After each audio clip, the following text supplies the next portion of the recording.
Beautiful. Thank you, Jack. That song is by Michael Gott, New Thought artist, and minister at Unity, I think, Yes. Texas somewhere. So we already had some surprise abundance today, which, Betty, can you stand so we may acknowledge you again? Thank you so much, Betty, Gus, and Jack today. What a treat. What a treat.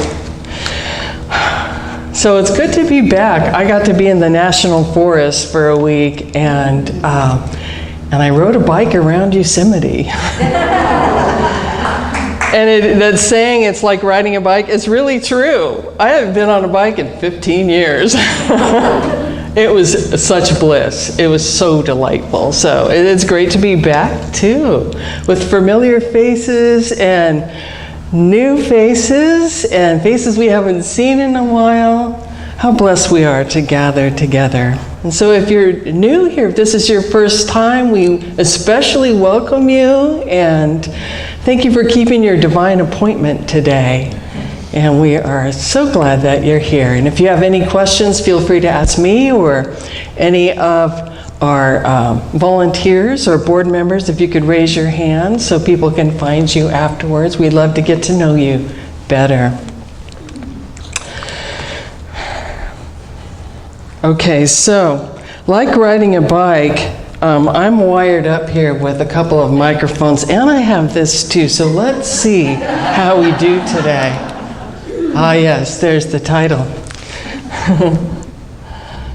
We'll get back to that. Okay. So a young child was walking along the beach, and where thousands of starfish had washed up during a huge storm, and when she came to the starfish, she would pick it up and throw it back into the ocean. And people around her watched with amusement. And one man watched and then came up to her and says, what are you doing? You know, look at this beach. You can't save all of these starfish. You can't begin to make a difference. And she seemed crushed at first and just, deflated, you know. But after a few moments, she bent down, picked up a starfish, and hurled it as far as she could into the ocean. And looked up at him and said, well, I made a difference for that one.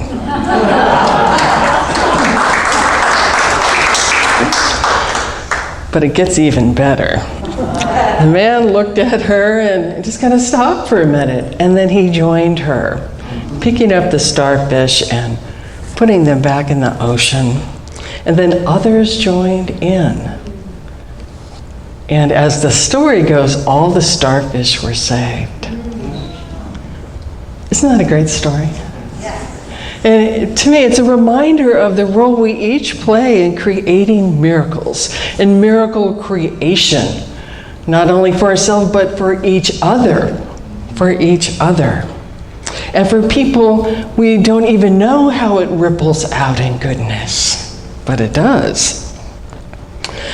So we've been practicing tuning into the realm of possibility. And 525,600 potential miracles. That's how many minutes are in a year and how many potential moments we have, choice by choice, to become a co-creator with Spirit. So we're looking at infinite possibility. And if being out in those trees, they were a presence. The Sequoia National Park and at Yosemite, and they were a presence. A silent and strong and ancient presence. And it helped me to reflect about the miracle of life. I mean, think about your own body and all of the divine orchestration that went into the assembling of this spirit enfleshed that you are. It's mind-boggling, isn't it? Just mind-boggling.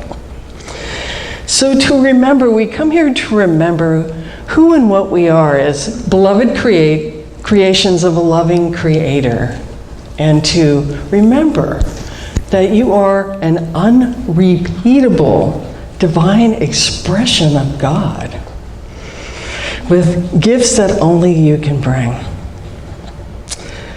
So let's try this on and affirm, I am a miracle creation. Together, I am a miracle creation. I am a miracle creator. I am a miracle creator. Ooh, that feels good. Let's do those again. I am a miracle creation. I am a miracle creation. I am a miracle creator. I am a miracle creator. Turn to someone and say, you are a miracle creation. You are a miracle creation. And someone else, you are a miracle creator. You are a miracle creator. One more time in another direction. You are a miracle creation. You are a miracle creation. You are a miracle creator. You are a miracle creator. Do you feel the energy in the room?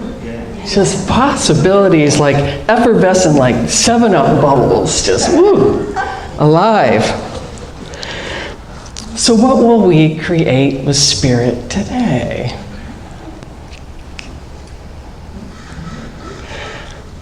So we're wrapping up our series on Michael Abrams' 12 Conditions for a Miracle. And we remember he was a medical doctor who saw these amazing healings in his patients. And he believed that Jesus left us a template for creating miracles through the loaves and fishes story found in the book of Matthew. So we're looking at the last 3 conditions of a miracle today, which are engaging the cycle, receiving, the bird agrees, and recycling. So let's look at that a little bit closer and go back to the loaves and fishes story, where we remember that Jesus went to the desert to be alone and to empty out of any ego demands. Because remember, he had just received the news that his friend John the Baptist had been killed. So you think he had some anger to let go of, perhaps? And just, just, that would be hard news. So he went by himself to empty out. He created a vacuum for which the infinite good could flow. And he came into alignment with the one presence, the one power. And he asked the disciples to feed the crowd. He maximized what was given to him. He had the crowd sit down and become grounded, providing a vacuum for them to receive, to settle down and receive. And he saw the situation as if the miracle had already occurred.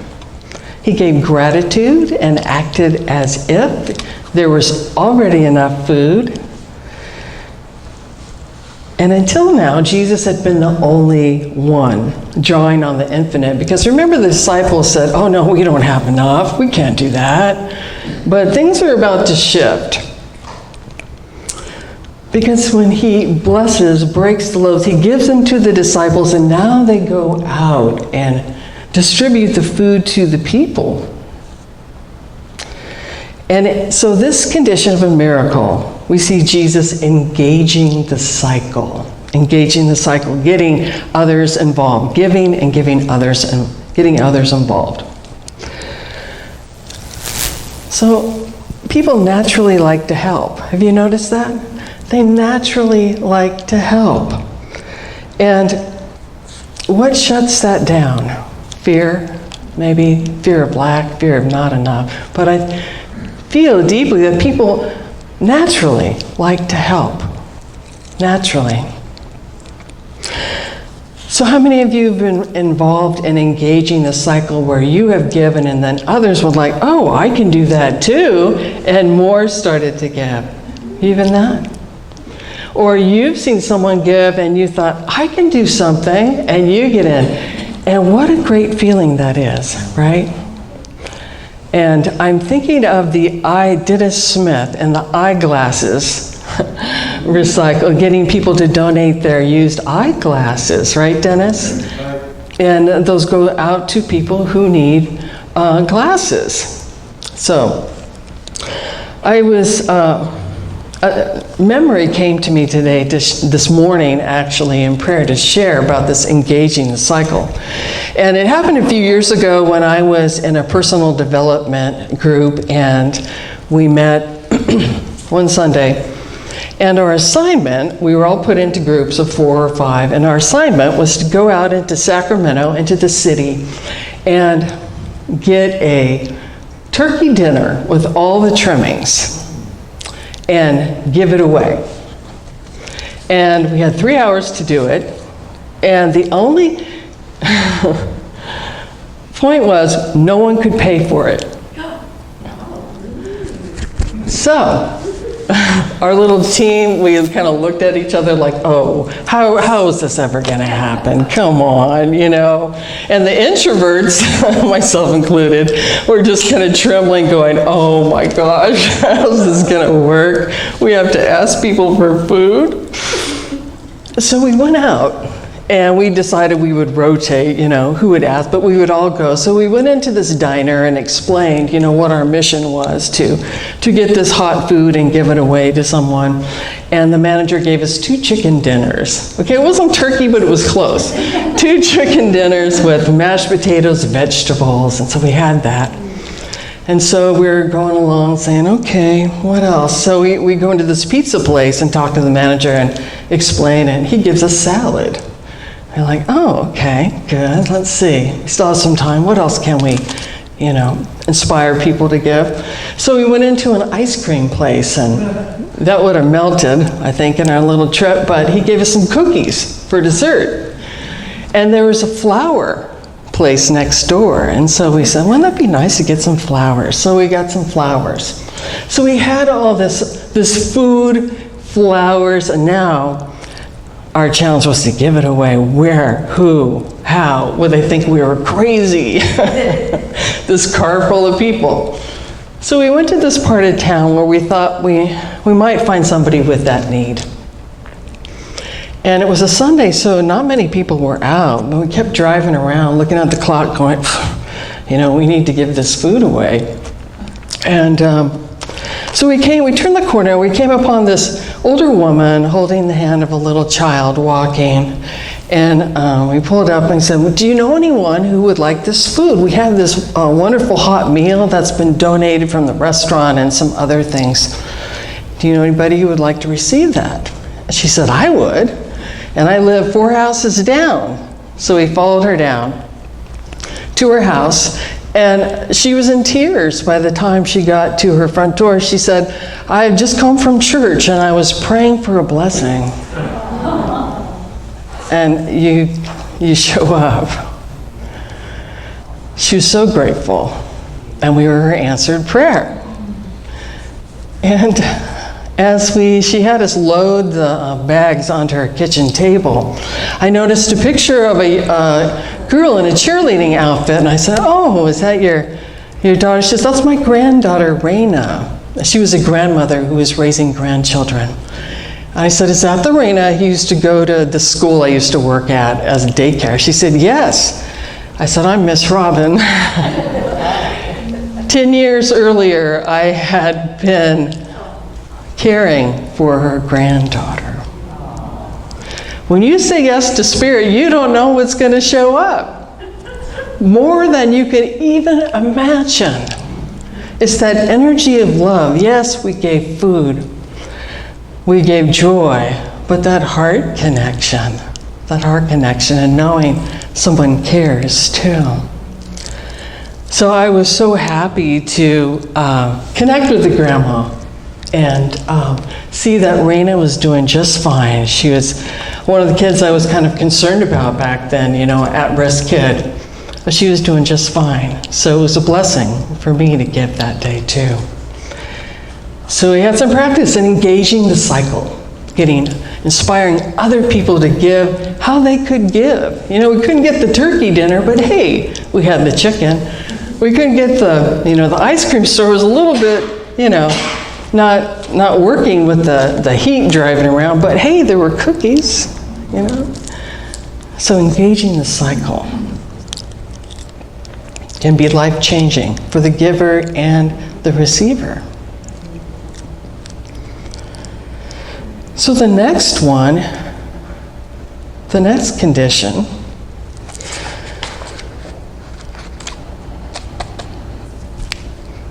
we read that in the loaves and fishes story is that all ate and were filled, meaning they received it. You know, you've probably seen that cartoon of Jesus holding the loaf, and then people in the crowd are saying, is it gluten-free? Is there sugar in it?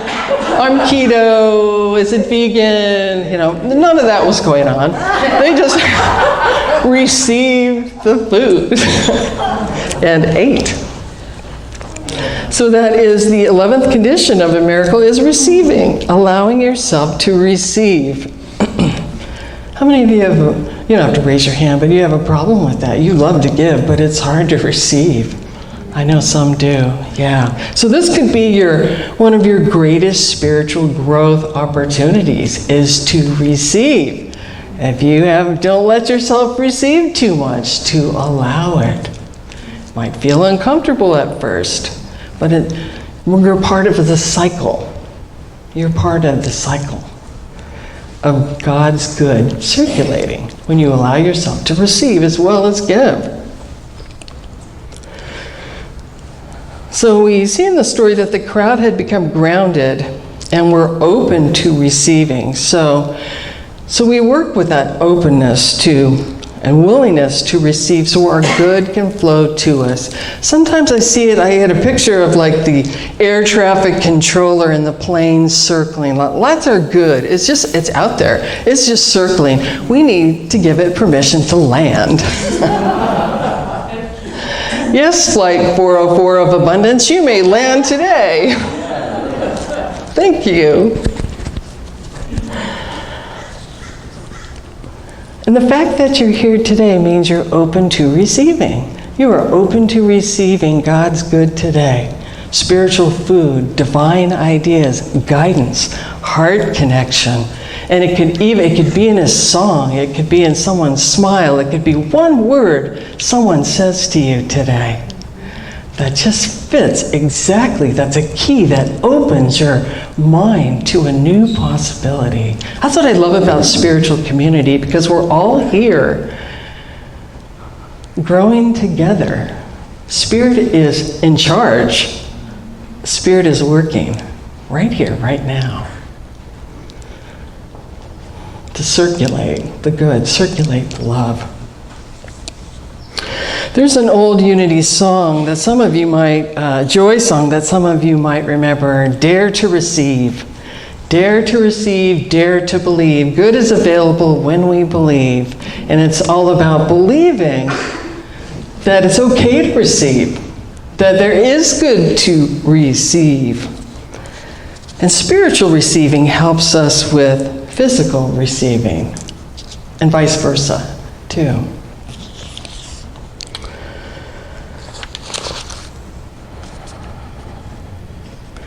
One question I get when I do prosperity classes is, people work with blocks around receiving and giving too.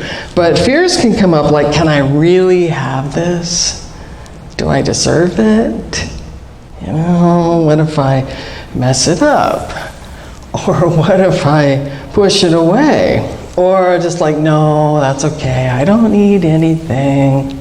When your heart is longing for that friendship or that assistance or whatever your prayer has been. I hear this too sometimes in prosperity classes. People feel guilty and say, how can I be happy and prosperous when others are suffering in the world? How can I do that? I feel guilty about that. So we do live in this human condition. And there is suffering in the world. That is hard on our hearts. Watch the news for 2 minutes and you'll see something. It's hard on our hearts to witness, much less experience. But when we're with it, we have these spiritual tools so we can be with that in a way that we let it take us deeper into being the light in the world. We can let it open our compassion to give in meaningful ways to alleviate that suffering. In small ways, even if it's a chicken dinner or a cookie, in whatever way we have, what can we do with what we have where we're at? So there's no need to feel guilty for feeling good or happy or prosperous, even if others are sad or fearful. Because if we let ourselves slip into a rut of fear and sadness or despair, how can we help anyone? We can't. We just get stuck. So when you hear the SOS, the signal of stress, we can rise to meet it with our own SOS, share our strength, share our support. And there are times when we need to send out, we need help, and to ask and be willing to receive someone's support as well. And this spiritual community is here to support you on your journey. I have a teacher friend who was just feeling so sad about all the kids going back to school who had missed and fallen behind on their studies. And she told me instead of staying stuck in her sadness, she just kind of rose up a little bit and thought, what can I do? So she's in her 70s. She came out of retirement and is now tutoring elementary school kids to help them build their skills back up. She gave where she could give. And you have something too that you can give. So for the final condition of a miracle, we read that the people ate and were satisfied, and they took up what was left over of the broken pieces, 12 baskets full. So that brings us to the last condition of a miracle, which is recycling. I know a lot of you recycle already, don't you? So what happens after the manifestation is just as important as what happens before. We've all read stories of people who won the lottery, right? And then a year later, no money again, and then the same situation. So by collecting the leftovers in the loaves and fishes story, they were doing two things. First, they were completing the original cycle, and then they were resetting the mechanisms for the next miracle to occur. Recycling so nothing was wasted, taking nothing for granted. They were handling wisely what they had. And when we think about it, recycling is how nature functions, right? When something dies, it provides food for compost, for something living. Being out in all those trees, I was really aware of the symbiotic relationship of breathing out and the trees getting fuel from the carbon dioxide. They use it and they give oxygen, which I breathe, and there's this circle that happens that we forget about sometimes. Wow. Apparently, let's see if I have it. Bears are very good at recycling. That they let nothing go to waste. Lip gloss, makeup, lotion. This was not my campsite, by the way. Anything with a scent in their book is food. That was when I think the only stressful time of my vacation was, see that brown box, that bear box, that's where you put your food in so the bears can't get it, was being within arm's reach of my food, and looking for bears the whole time, eating. The only stress, a little bit of stress. So recycling could mean, giving what is yours to give. Whether it's in a material form or it's in a skill, information you have, giving what is yours to give. And there's many ways and forms to recycle, which when I was looking for these stories. There's so many stories of people doing good in the world. You know, on mainstream media, what do you hear? Just what's wrong, what was wrong in the past, and what might be wrong in the future. But there's so many stories of people doing good. And, you know, it's that second unity principle we have. The spark of divinity is in each person. And when we let our spark shine, others, it multiplies when we get with others who are shining and can ignite others whose flame might be a little bit, you know, subdued. It can bring it to life. So I came across this story which amazed me, which was really, this is, what does 1 million pounds of food look like? They said this was 2 million pounds, so at least half of that. But this is a food rescue. I didn't even know that was a thing. A food rescue from Cincinnati where volunteers collected over 1 million pounds of food. Where did they get it? From professional sports events that, you know, they have the concession stands from there. The food would just go in the trash. They got it from corporate trainings. They got it from grocery stores. They collected it, all volunteers. And then they took it to 100 nonprofits who then gave it to people. So there's that engaging the cycle and recycling right there. So the energy of love, the energy of God takes many forms. Food, items,